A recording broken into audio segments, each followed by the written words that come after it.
दोस्तों, जब भी ट्रंप कुछ कहते हैं तो दुनिया में हलचल मच जाती है, क्योंकि वो बात ही ऐसी विवादों वाली करते हैं। लेकिन इस बार उनका बयान गजा के लोगों को लेकर था और नतीजा वही हुआ, बवाल। इजिप्ट और अल्बानिया ने भी इस बार ट्रंप की खिंचाई कर दी है और अब ईरान ने ऐसा जवाब दिया है कि अमेरिका का सर जरूर चकरा गया होगा और अमेरिका के साथ साथ इसराइल का भी सर हिल गया होगा। ईरान ने सीधे कहा कि सबसे अच्छा है कि गजा के लोगों को इसराइल में बसाया जाए। पूरा मामला बड़ा दिलचस्प है। ईरान ने ऐसी बात क्यों कही, आगे आपको बताऊंगी। ईरान के सुप्रीम लीडर ने गजा की तारीफ क्यों की और तारीफ करते हुए अमेरिका को क्या कहा, और गजा की जमीन पर जंग के बीच एक और किस विवाद ने दुनिया को हिला दिया है, यह भी आगे बताऊंगी। ईरान का अमेरिका और इसराइल को चेतावनी भरा बयान, सीरिया का कड़ा रुख, दुनिया के अमीरों की चौंकाने वाली हानि यानी नुकसान, और इसराइल की रूस के साथ दोस्ती। जी हाँ, इसराइल ने रूस की तरफ दोस्ती का हाथ बढ़ाया है। इससे जुड़ी इन सभी मुद्दों से जुड़ी खबरें जो है वो आपको आगे डिटेल के साथ बताऊंगी। इसके साथ ही चीन ने अमेरिका की कैसे वोट लगा दी है, चीन के एक कदम से कैसे अमेरिका को एक झटके में 5093 अरब डॉलर का नुकसान हुआ है, यह भी बताऊंगी। इसके अलावा भी बहुत सी अहम खबरें लेकर हाजिर हूं, इसलिए पूरा वीडियो जरूर देखिएगा। वीडियो शुरू करने से पहले हर रोज की तरह अपने भाइयों, अपने बड़ों और अपनी बहनों से गुजारिश करना चाहती हूँ कि लाइक वीडियो को पहले कर दिया करिए, उसके बाद कमेंट में अपनी राय भी जरूर लिखा करिए। जब आप अच्छे कमेंट करते हैं तो बहुत अच्छा लगता है आपकी कमेंट पढ़कर, इसलिए कमेंट जरूर किया करिए अपने नाम के साथ। जहां से आप हमारा ये वीडियो देखते हैं वहां का नाम भी जरूर लिखा करिए और मुद्दों पर भी अपनी राय दिया करिए। चलिए अब शुरू करते हैं वीडियो। द लाइव टीवी, सच सबसे आगे।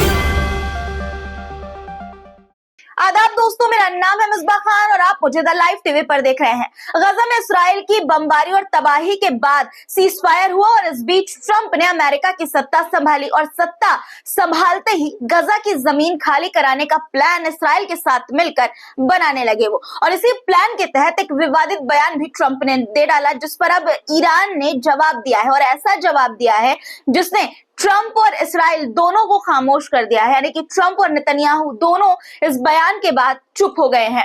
पहले ट्रंप ने क्या कहा था वो आपको बता देती हूँ, उसके बाद ईरान का बयान आपको बताऊंगी कि ईरान ने क्या कहा है, क्यों अमेरिका की क्लास लगाई है, वोट लगाई है ईरान ने। ट्रंप ने कल ये कहा था कि गजा के लोगों को इजिप्ट और जॉर्डन में बसाया जाना चाहिए ताकि गजा खाली हो सके और वहां इसराइल के लोग रह सके। लेकिन जब इजिप्ट और जॉर्डन ने इस बात पर कड़ी प्रतिक्रिया दी तो ट्रंप ने नया सुझाव दिया। आज वो कहने लगे कि गजा के लोगों को अल्बानिया में भेजा जाए। हालांकि अल्बानिया ने भी ट्रंप को करारा जवाब दिया है और इस प्रस्ताव को पूरी तरह से खारिज कर दिया है। यानी कि इजिप्ट और अल्बानिया दोनों देशों ने ट्रंप की जमकर बैंड बजाई है और आईना उन्हें दिखाया है। और अब ईरान ने क्या कहा है वो सबसे पहले आप सुन लीजिए दोस्तों, क्योंकि उन्होंने कहा कि ईरान का ये कहना है, ईरान की तरफ से ये कहा गया कि सबसे अच्छा ये है कि गजा के लोगों को इसराइल में बसाया जाए। जी हाँ दोस्तों, ईरान के विदेश मंत्री अब्बास अराक्ची ने ट्रंप की इन योजनाओं का मजाक उड़ाते हुए ये कहा है। उन्होंने कहा कि अगर गजा के लोगों को कहीं भेजना है तो उन्हें इसराइल में बसाया जाए, या फिर इसराइल के लोगों को ग्रीनलैंड भेज दो ताकि एक तीर से दो निशाना लगाया जा सके और दो समस्याएं जो अमेरिका की हैं वो एक साथ हल हो जाए। अब ईरान के इस बयान के बाद अमेरिका और इसराइल दोनों सख्ते में है। ईरान का ये बयान फिलिस्तीन के समर्थन में कड़ा संदेश है। आपकी क्या राय है इस बयान पर, कमेंट में लिखिएगा। इसके साथ ही दोस्तों, ईरान ने अमेरिका और इसराइल को लेकर एक और बड़ा बयान दिया है। इस बयान ने पूरे मध्य पूर्व यानी कि मिडिल ईस्ट को हिला कर रख दिया है। ईरान ने साफ कहा कि अगर हमारे परमाणु ठिकानों पर हमला हुआ तो इसका अंजाम पूरे इलाके को, पूरे क्षेत्र को भुगतना होगा, पूरे क्षेत्र के लिए ये बुरा होगा। ये चेतावनी ईरान के विदेश मंत्री अब्बास अरागची ने एक इंटरव्यू में अमेरिका और इसराइल को दी है। उन्होंने साफ कहा कि अगर हमारे परमाणु ठिकानों पर हमला हुआ तो इसका जवाब तुरंत और बहुत गंभीर होगा। लेकिन इसके साथ ही उन्होंने ये भी कहा कि उन्हें नहीं लगता कि अमेरिका और इसराइल इतनी पागलपन वाली हरकत करेंगे। यानी कि जो अरागची है वो ये कह रहे हैं कि ऐसा अमेरिका और इसराइल दोनों नहीं कर सकते, उनमें इतनी हिम्मत नहीं है, ये पागलपन नहीं करेंगे वो, क्योंकि वो जानते हैं कि इसका अंजाम क्या होगा। उन्होंने इसे क्षेत्र के लिए भयंकर तबाही करार दिया है। मतलब साफ है, ईरान किसी भी स्थिति के लिए तैयार है और अपने परमाणु ठिकानों की सुरक्षा यानी कि अपने परमाणु ठिकानों की रक्षा को लेकर बिल्कुल वो गंभीर है। ये बयान ऐसे समय में आया है दोस्तों जब अमेरिका और इस्राइल ईरान की परमाणु गतिविधियों पर सवाल उठाते रहे हैं, लेकिन ईरान ने बार बार कहा है कि उनका परमाणु कार्यक्रम पूरी तरह से शांतिपूर्ण मकसद के लिए है। अब बात करते हैं ईरान के सुप्रीम लीडर अली खमेनेई के बयान की, जिन्होंने गजा की तारीफ करते हुए कहा है कि इस छोटे से इलाके ने अमेरिका समर्थित इस्राएली ताकतों को घुटने पर ला दिया है। खमेनेई ने अमेरिका को औपनिवेशिक सोच और घमंड का प्रतीक बताते हुए कहा कि दुनिया की वित्तीय ताकतें अमेरिका को कंट्रोल कर रही हैं। दूसरी तरफ सीरियन डेमोक्रेटिक फोर्सेस के कमांडर इन चीफ मजलूम आब्दी ने ये कहा है कि वो किसी भी हाल में तुर्की की सेनाओं और उनके समर्थकों को, उनके जो वफादार गुट हैं, उनको यूफ्रेट्स नदी पार करने नहीं देंगे। अब देखना होगा कि इस पर तुर्की की क्या प्रतिक्रिया आती है। एक और चौंकाने वाली खबर अब बताती हूँ दोस्तों, इस्राइल रूस के सामने दोस्ती का हाथ बढ़ाता हुआ नजर आ रहा है। जी हाँ, बिल्कुल सही सुना आपने। यूक्रेन में इस्राइल के राजदूत माइकल ने ये बयान दिया है कि इस्राइल कीव को सैन्य सहायता नहीं देगा। इसके पीछे उन्होंने कई कारण बताए हैं, कई वजह बताई है और कहा कि इस्राइल रूस के साथ अपने संबंधों को बनाए रखेगा, यानी कि वो बनाए रखना चाहता है। इस बयान से यूक्रेन को झटका लग सकता है। इस बयान से क्या ये मान लिया जाए कि इस्राइल रूस की तरफ दोस्ती का हाथ बढ़ा रहा है, और अगर हाँ तो रूस और इस्राइल की दोस्ती की मायने क्या होगा? आपको क्या लगता है? इस पर कमेंट में अपनी राय लिखेगा। दोस्तों, क्या आप सोच सकते हैं कि एक देश को खरीदने की बात हो रही हो, और वो भी ग्रीनलैंड जैसे महत्वपूर्ण इलाके की? हाल ही में अमेरिका के पूर्व राष्ट्रपति डोनाल्ड ट्रंप ने ग्रीनलैंड को खरीदने का प्रस्ताव दिया, लेकिन इसके बाद जो हुआ उसने सभी को चौंका कर रख दिया है। ग्रीनलैंड ने इस प्रस्ताव को सिरे से खारिज कर दिया और इसे लेकर अमेरिकी संसद के एक बड़ी नेता ने भी ट्रंप की आलोचना की है। आखिर क्यों ग्रीनलैंड अमेरिका के लिए इतना अहम है, आइए आपको बताती हूँ। दोस्तों, डोनाल्ड ट्रंप ने कुछ समय पहले ये सुझाव दिया था कि अमेरिका को ग्रीनलैंड को खरीद लेना चाहिए। उन्होंने इसे एक रणनीतिक कदम बताया, क्योंकि ग्रीनलैंड न केवल डिफेंस और शिपिंग के लिए अहम है, बल्कि यहाँ मिनरल्स का भी बड़ा भंडार है जो भविष्य की इंडस्ट्री के लिए बहुत जरूरी है। लेकिन ग्रीनलैंड ने इस प्रस्ताव को ठुकरा दिया। ग्रीनलैंड की सरकार ने ये साफ कहा है कि ग्रीनलैंड बिक्री के लिए नहीं है, यानी कि बिकाऊ नहीं है। यही नहीं, डेनमार्क और ग्रीनलैंड के नेताओं ने इसे लेकर तीखी प्रतिक्रिया भी दी है। अमेरिकी सीनेटर लिसा मार्कोव्स्की, जो अलास्का का प्रतिनिधित्व करती हैं, उन्होंने इस प्रस्ताव को खारिज किया है। उन्होंने एक ज्वाइंट स्टेटमेंट में ये कहा कि ग्रीनलैंड हमारा सहयोगी है, ना कि कोई संपत्ति। हमें ग्रीनलैंड को साथी के रूप में देखना चाहिए, ना कि इसे खरीदने की कोशिश करनी चाहिए। उन्होंने ये भी कहा कि अमेरिका और ग्रीनलैंड के बीच मजबूत साझेदारी होनी चाहिए, जिससे दोनों देशों के रक्षा, व्यापार और लोकतांत्रिक मूल्यों को बढ़ावा मिले। लीसा ने ट्रंप के प्रस्ताव की आलोचना करते हुए कहा कि ग्रीनलैंड के साथ संबंध केवल बातचीत और सहयोग के जरिए मजबूत हो सकता है। ग्रीनलैंड को लेकर यह विवाद इसलिए भी अहम है क्योंकि ये आर्कटिक क्षेत्र में स्थित है। ये इलाका दुनिया के सबसे रणनीतिक और प्राकृतिक संसाधनों से भरपूर इलाकों में से एक है दोस्तों। यही कारण है कि अमेरिका और अन्य देश इस पर अपनी नजर बनाए रखते हैं और इसे हासिल करना चाहते हैं। दोस्तों, ट्रंप का एक और विवादित फैसला सुर्खियां बटोर रहा है। अब अमेरिका की राजनीति ने भूगोल को भी बदलने की कोशिश शुरू कर दी है। जी हाँ, गूगल मैप पर मैक्सिको की खाड़ी का नाम बदलकर अमेरिका की खाड़ी करने का फैसला लिया गया है। बिल्कुल सही सुना आपने। ट्रंप के आदेश पर गूगल ने यह बड़ा कदम उठाया है।